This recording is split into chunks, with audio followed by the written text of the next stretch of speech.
We're working through thermodynamic modeling of internal combustion engine cycles for the first half of Chapter 9. And we've covered the spark ignition cycle, also called the Otto cycle. Well, now let's look at modeling the diesel cycle and see how it's different than the spark ignition cycle.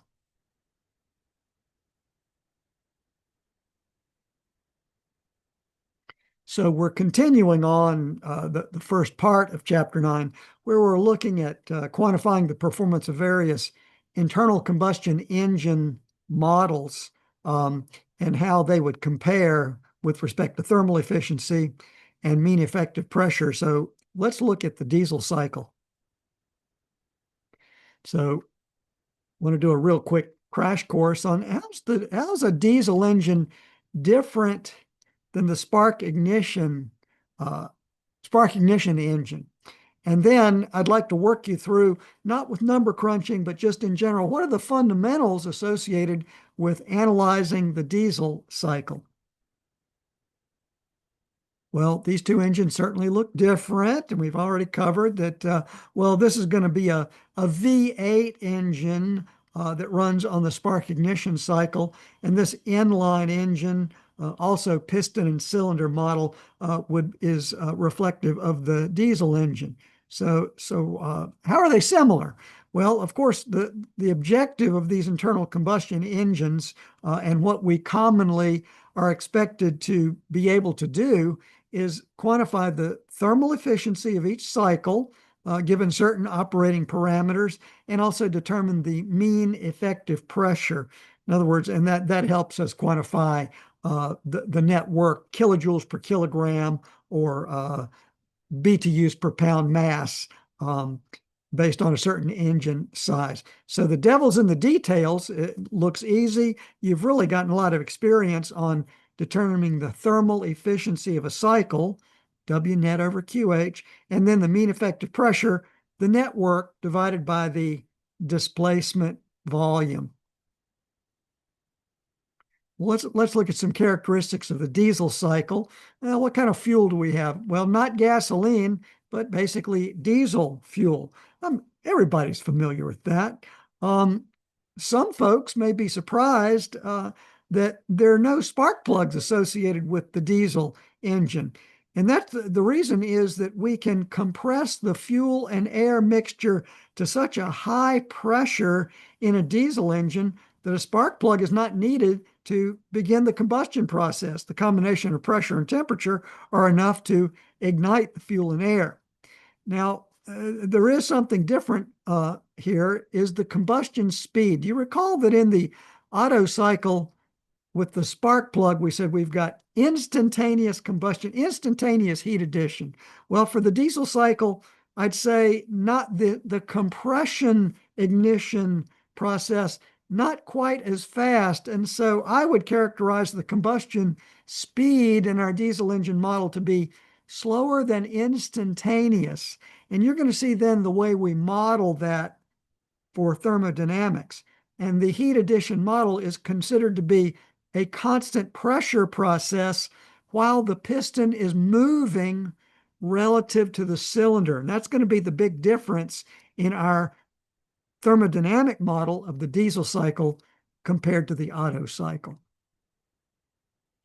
And here's the pressure volume diagram of the diesel cycle. So real quickly, so look at this. This sketch is very similar to the Otto. All I did was move my circle from spark plug to fuel injector. And so we've still got the same basic piston and cylinder arrangement with the same top dead center, bottom dead center, the volume changes. This sketch looks just nearly just like what we had. But let's look at the pressure volume diagram for a diesel cycle, and let's see what's similar and what's different. Well, let's start at 1 to 2, process 1 to 2. That's the compression process. Reversible adiabatic compression. It looks very similar to the Otto cycle. I'd say the only difference is we're going up to a much higher pressure because we're going to operate with a little different compression ratio. Turns out that our compression ratio, R, is going to be higher for the diesel cycle. But basically the path is the same, reversible adiabatic path. Now our heat addition process, that's going to be process 2 to 3. And notice here how we're saying that this heat addition process is happening at constant pressure. And what's going on with the volume from 2 to 3? Do you see that the volume is moving? It's increasing. And so how does that compare to your sketch? So wouldn't that make sense in your mind then that the piston is moving?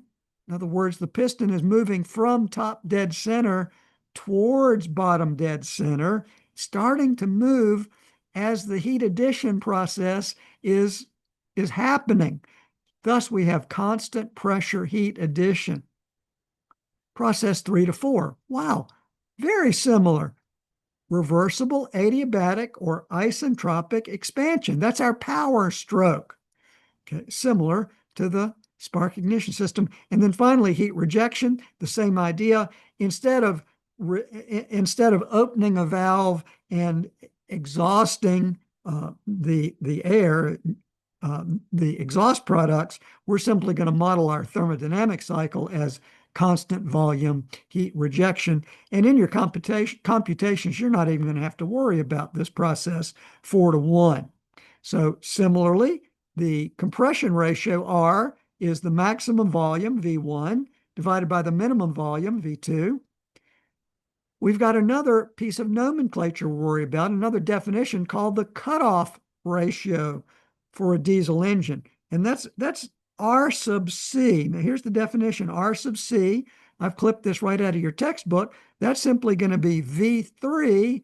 That's the volume where the combustion ends divided by V2, where the combustion begins at the minimum volume. So V3 over V2 is called the cutoff ratio, dimensionless number. And so after process 3 to 4, that's where you get the power stroke, the reversible adiabatic expansion. So that's the setup. Very important to start with this pressure volume diagram. Let's go through an example problem. It says an air standard, that's that buzzword, air standard. An air standard diesel cycle operates with a mass of 0.65 kilograms in a piston and cylinder. At the beginning of the compression process, the pressure is 100 kPa and the temperature is 290 degrees K.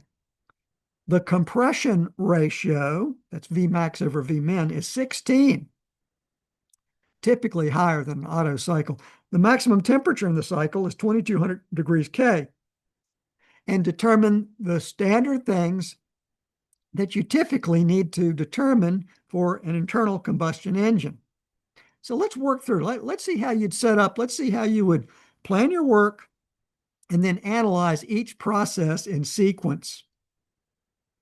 So let's plan our work. Let's look at, we'll start with a sketch. Here's our PV diagram. And my claim is with enough practice, you can kind of figure out how to draw the PV diagram without going to the textbook and without going to a cheat sheet. Okay. 1 to 2, isentropic compression. 2 to 3, constant pressure heat addition. 3 to 4, isentropic expansion, followed by that traditional model of constant volume heat rejection. That's about the only thing you have to memorize. You can figure out the rest kind of from common sense. Let's go and see what are we going to need for thermal efficiency. We're going to need the heat added, so we know we're going to need this. We're going to have to analyze this process 2 to 3 to get the heat added. And to get W net, we're going to have to look at the work for each of the processes. 1 to 2, is that going to be a positive number or a negative number? That'll be a negative number. Compression process. 2 to 3, is work involved from 2 to 3? Yes.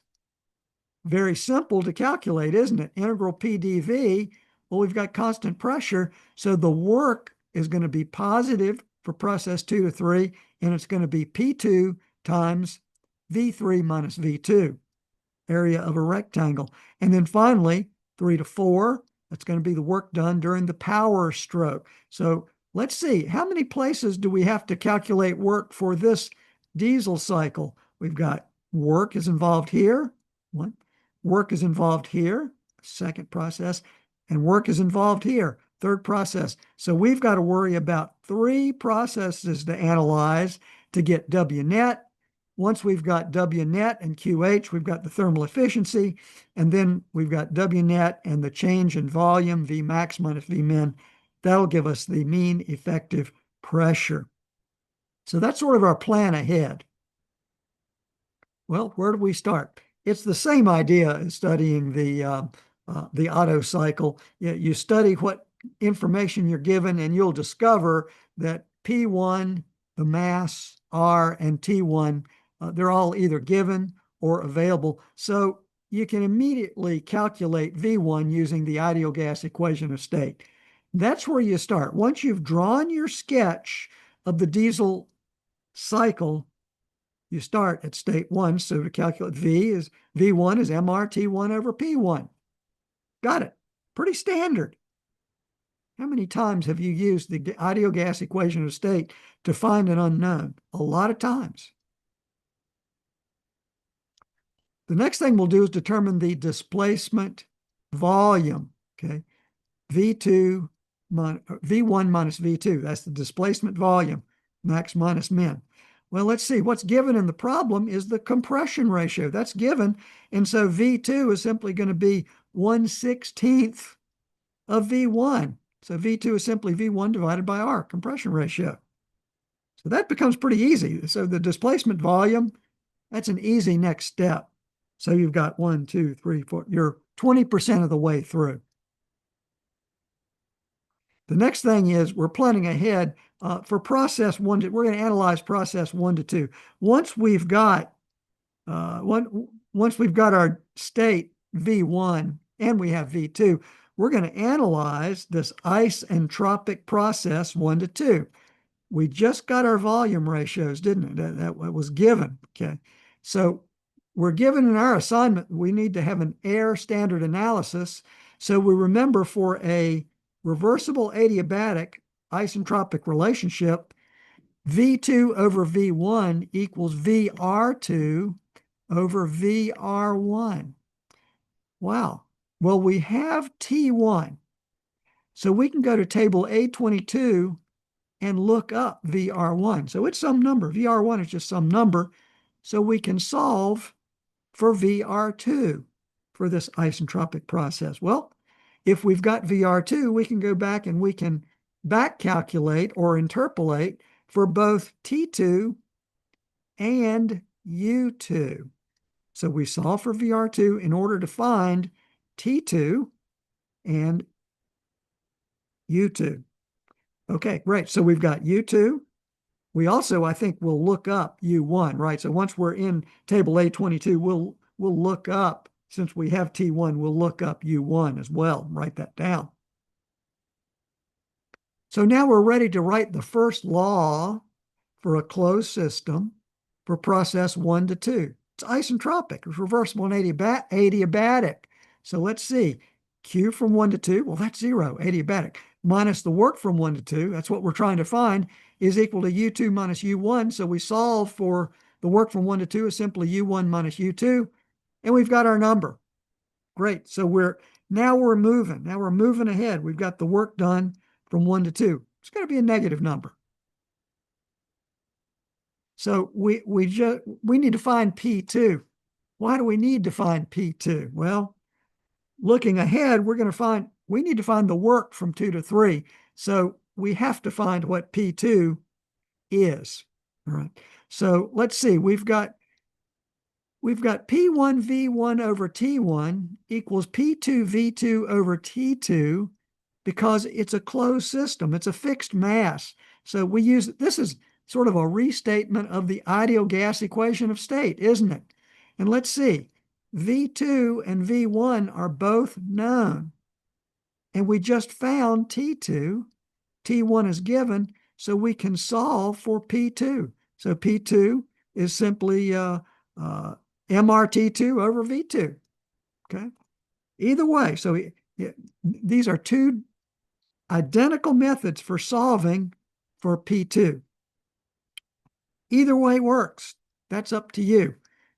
But you do see that, okay, now we can check off that we've got P2. Let's find V3. Okay, well, let's see. We're given T3. We're given the maximum temperature in the cycle is 2200 degrees K. And so if you study on this, you'll see that state 3 is where the maximum temperature is, because if you draw in isotherms for PV diagrams, remember an isotherm for an ideal gas is PV equals constant. That's a pure hyperbola. And so by inspection, state 3 is where the highest temperature is, and it's given. So you're given T3. So let's see, we just found P3 equals P2, doesn't it? So we have P3. We have P3, T3. So little v3 is R T3 over P3. That's the ideal gas equation of state. So we can solve for V3 as well, mRT3 over P3. So we solve for the volume at state 3. The cutoff ratio, by definition, is V3 over V2. So now, boop, we've got the cutoff ratio.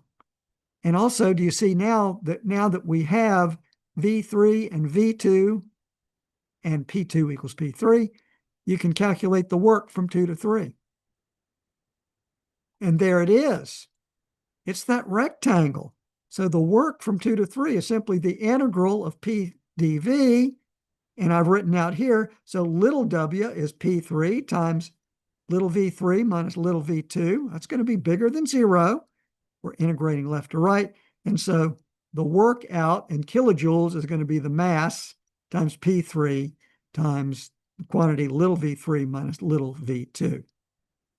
Okay, we're moving right along. So now we've got 2 of those work terms done.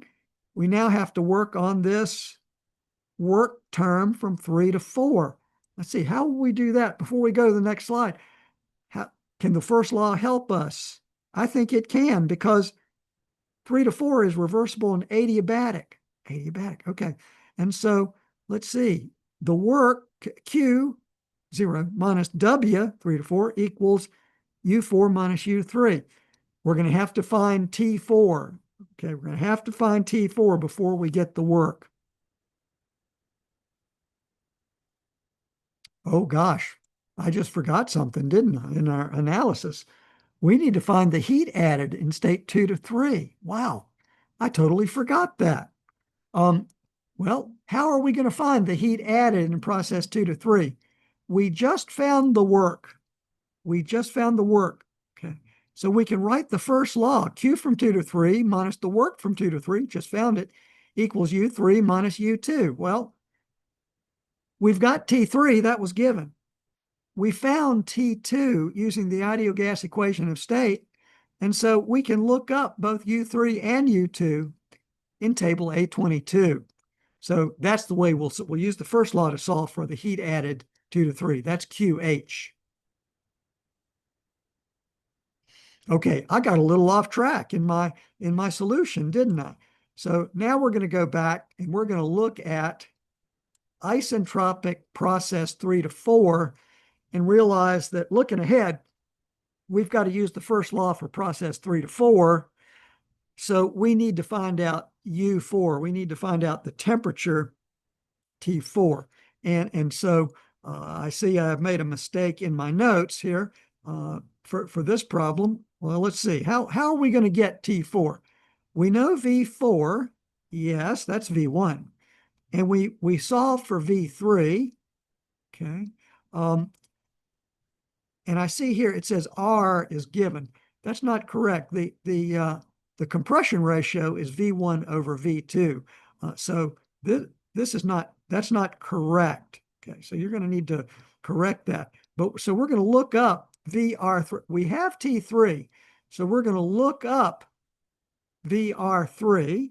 Okay, V4 over V3 we can compute. It is not R, is it? Okay, so V4 over V3 is equal to VR4. Ah, look at that. Divided by VR3, not the product, divided by. So we will solve for VR4. Okay. And so that way we're going to solve, if we have VR4, we'll go to table A22.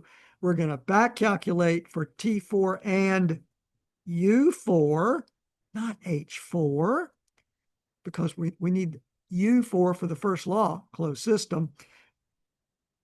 And that's going to help us go to the first law. So all I can do is apologize for I've got three goof ups on this slide.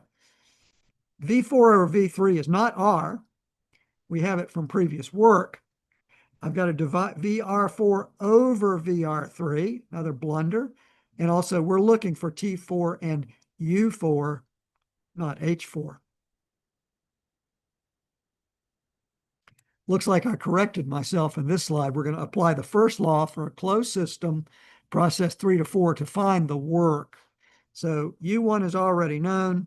We will have looked up U4. And so in our first law, Q from 3 to 4, that's 0. It's adiabatic and reversible. Minus work 3 to 4, that's what we're looking for, is U4 minus U3. Now we're coming down the home stretch. Of course, we finished our last, we can add all 4 of our work terms together. We see that the work from 4 to 1 is 0. We're going to get a result for W net. Capital W net, of course, is simply the mass times little w net. And you see that here's the visualization of the net work on our PV diagram for the diesel cycle. So now it's kind of like just a calculator problem, isn't it? Our thermal efficiency, the energy sought over the energy that costs, is simply little w net over QH. Our mean effective pressure is simply little w net divided by the quantity V max minus V min for specific volume. Either of those expressions will work. Well, I'm a little embarrassed by my explanation of stepping through that process analysis, but I think I found my blunders as I was going along. Sorry about that. If you're interested in the nitty-gritty of working through every single number for a diesel cycle analysis, go to my Air Standard Cycles example problem playlist and click on Diesel Calcs, and I work through using both the air standard analysis and the cold air cycle analysis, and it takes about 42 minutes to go through that. So I hope that'll help you as you're learning and self-teaching yourself to go through the diesel cycle analysis. So just to recap, a diesel cycle is a closed system analysis for an internal combustion engine. The compression and expansion processes were isentropic. The heat addition process is considered to be constant pressure. In other words, a slower combustion process than the instantaneous constant volume model for heat addition for the Otto cycle. And in this case, I think I demonstrated to you that 3 processes out of the 4 involve work. And that's a critical thing to pick up and understand. Okay, so you may say, why did he drag me through all of these little processes when I've got these formulas? I've got the set of formulas in the book that discloses to me how to get the thermal efficiency. The reason is that if you spend the hard work and time associated with really understanding the fundamentals of analyzing each process as you go along, that can be a lifesaver for you in a quiz and a test situation where the instructor just asks you for a little piece of the puzzle that might be in the middle of an entire analysis. So that's how come I tried to help step you through analyzing each process one at a time. Well, in the next video, we're going to cover the last internal combustion engine process called the dual cycle, in which we try to compromise our thermal models for the heat addition process. And I'll even quicker step you through the analysis of that cycle as well.